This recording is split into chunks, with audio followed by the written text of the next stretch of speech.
يا مشمشة، رائحتك جميلة وألوانك زاهية.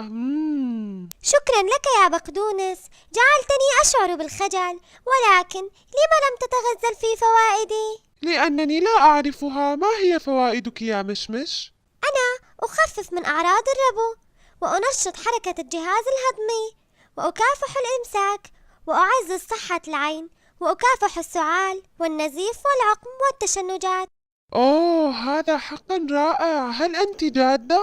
نعم نعم، ليس هذا وحسب، أنا أيضا أقلل من الإجهاد التأكسدي، وأقي من خطر الإصابة بأمراض العيون، وأقوي النظر، وأساعد على تخفيض الوزن، كما أنني غنية بالفيتامينات والمعادن والألياف، وأمد الجسم بالطاقة.